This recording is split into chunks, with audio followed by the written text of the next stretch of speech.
크게 이렇게 오늘 6가지 주제로 대화를 나누고 싶고요. 뭐 어떤 분야를 막론하고 본인이 이제 몸을 담고 있는 분야에서 본인을 누구보다 객관적으로 잘 볼 수 있는 시야를 가지는 게 굉장히 중요한 것 같습니다. 솔직히 많은 이러한 인터넷 자료와 유튜브와 이러한 성공 미담의 스토리를 여러분들께서 많이 이미 접촉을 하셨을 거고 이미 많은 이야기들을 전달 받으셨을 거예요.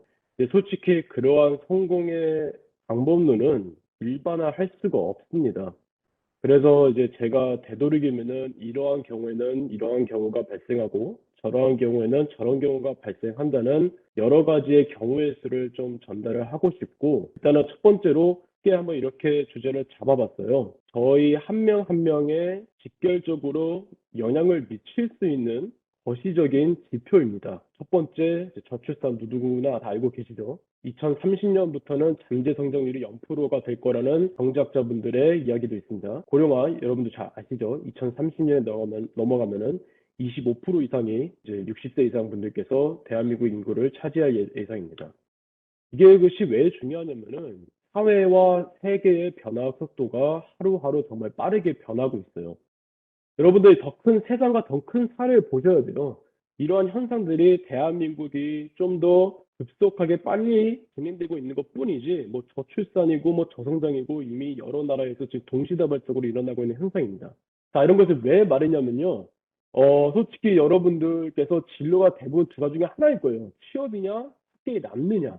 역사분들께서는 박사를 할까 안 할까 고민을 하실 거고, 박사분들께서는 내가 학계에 남을 것이냐 안 남을 것이냐 이게 굉장히 큰 고민거리죠. 이게 왜 중요하냐면 여러분들이 취업을 하느냐 학계로 남느냐에 따라서 정말 보는 시야가 달라져야 돼요. 여러분들 진로는 확률에 베팅하는 거예요.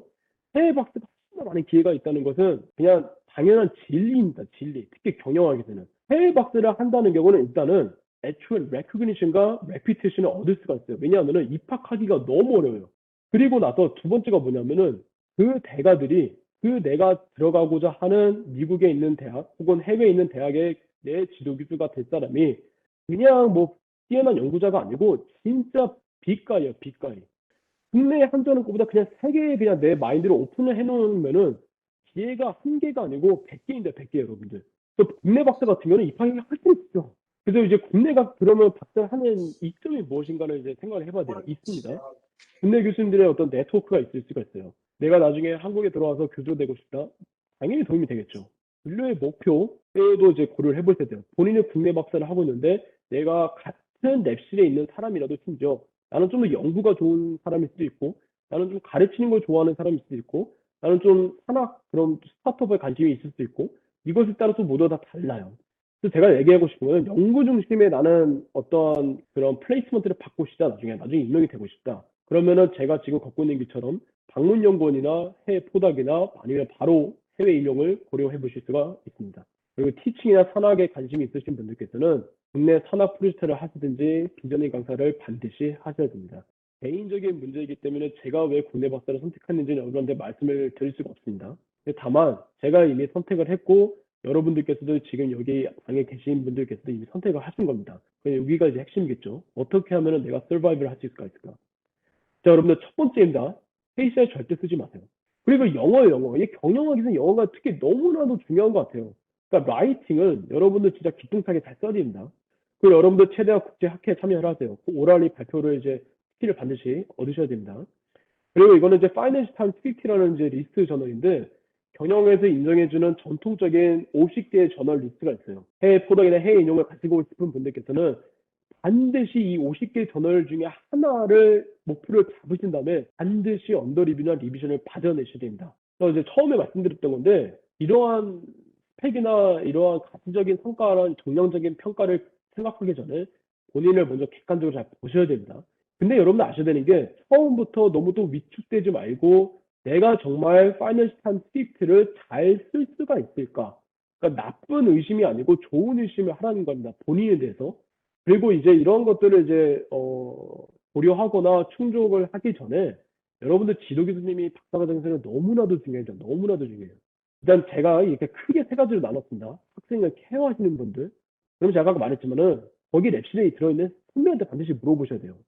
그리고 두 번째는 연구 역량이 뛰어나셔야 됩니다. 그리고 이거는 해외 네트워크가 이제 있으신 건데, 여러분들 아까 제가 말한 파이낸셜 타임스 스피치 저널을 쓰기 위해서는 여러분들의 네트워크를 반드시 구축해야 된다. 그 어드바이저가 내 지도 교수님이 다른 네트워크를 가져오셔서 인풋을 줄 수 있는 사람을 데리고 오셔야 된다. 그게 안 되면 여러분들께서 해외 학회에 반드시 참석을 하신 다음에 그냥 무조건 들이대셔야 된다. 그 대가들한테. 그래서 내가 좀, 만약에 첫 번째, 두 번째를 모두 만족을, 이제 충족하신 지도 교수님을 찾았는데, 세 번째가 좀 부족하시다. 그건 여러분들께서 노력하셔서 충분히 커버하실 수 있는 문제입니다. 어쨌든 간위 조건이 모두 충족을 하다면은 지도 교수를 믿고 그냥 졸업할 때까지 쭉 가는 겁니다. 지도를 보지도 않고 그냥 가는 거예요, 여러분들. 그리고 연구는 최대한 빨리 하는 것이 좋습니다. 연구뿐만이 아니고 내가 진로를 정했으면은 암마켓에 나가기 전에 내가 어떤 것들을 준비를 해야 되는지 여러분들께 더 잘 아실 거예요. 그리고 이제 뭐 개인적인 조언인데 뭐 이게 외로움이라는 게 뭐 학교적인 외로움이 아니고 내가 이제 연구를 하는데 연구 분야가 모두 다르기 때문에 나 혼자 이제 연구를 하잖아요. 근데 이게 굉장히 어려운 게 나 혼자 되게 열심히 하는 느낌?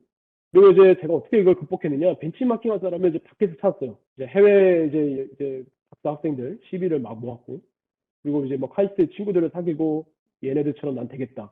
이러한 목표를 저는 처음부터 빨리 뒀던 것 같아요. 제가 개인적으로 리스트업했던 것 중에 하나인데 엉덩이 무거워야 되는 게 저는 학자로서 굉장히 중요한 것 같아요. 이 랩실에 남아 있고 내가 이 랩실에서 졸업을 하겠다고 망가질 먹는 순간 그냥 그때부터는 뒤돌아보지 않고 그냥 앞만 보고 가는 겁니다. 그리고 이제 전마켓에 나가실 분들은 해외 준비생 같은 경우는 2년 전부터 졸업을 하셔야 됩니다. 그리고 이제 마지막에 전마켓에 어떻게 하면 내가 성공할 수 있을까 하는데, 이제 크게 이렇게 세 가지가 있어요. 이제 회사를 가는 경우, 포닥 가는 경우, 조교수 임용이 되는 경우. 정말 그 소수이지만은 박사를 졸업하고 스타트업을 하는 경우도 있습니다. 그 해외 포스닥은 이공계와 자체가 똑같아요. 여러분들 이제 뭐 포닥을 하든 교수를 하든 본인이 연구자로서 이제 독립을 할 수가 있는가를 고려를 해보셔야 될 것 같아요. 그래서 이제 마지막으로 이제 제가 잘 습하는 법을 이렇게 써놨는데, 뭐 이렇게 해가지고 저렇게 해서 뭐 성공했다는 거는 솔직히 여러분들한테 별로 의미가 없어요. 왜냐면은 사람마다 다 개인차가 있고 환경이 다 다르고 전공이 다 다르기 때문에 그 해당 반론은 일반은 불가해요. 어쨌든 이제 잘 실패하는 걸 이제 일반화가 가능해요. 저 같은 경우도 뭐 개인적인 이야기긴 하지만은 실패하는 경우가 많았어요. 그냥 인생 자체가 다 리젝션이에요. 요즘 아카데미 있으신 분들은 알겠지만은 뭐 페이퍼 리젝션 당하죠. 그리고 나중에 또 어플라이 하면은 job 리젝션 당하죠. 뭐 심지어 또 뭐 여러분들 랩실에 계시는 분들께서 또 인간관계 문제 있어서 소셜 리젝션 당할 수도 있죠. 릴레이션십 리젝션도 있죠. 인생이 다 리젝션이에요. 그냥 리젝션은 그냥 여러분들께서 그냥 받아들여야 되는 것 중에 하나인 것 같아요. 인생을 살면서.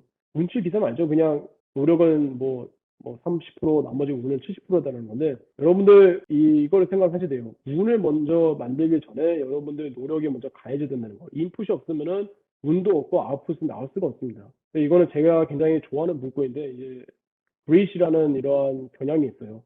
이러한 네 가지를 충족한 사람들이 이제 사회적으로 많이 성공을 한다는 하나의 척도인데 한번 고려를 해보시는 게 좋은 것 같아요. 근데 제가 생각하기에는 아카데믹에서 가장 중요한 건 마지막인 것 같아요. 내가 이 문제를 반드시 해결하게 되는 그 집요함과 그 끈기가 제일 중요한 것 같습니다. 이제 말을 하다 보니까 굉장히 말이 길어진 것 같은데 이것으로 마치도록 하겠습니다. 고맙습니다.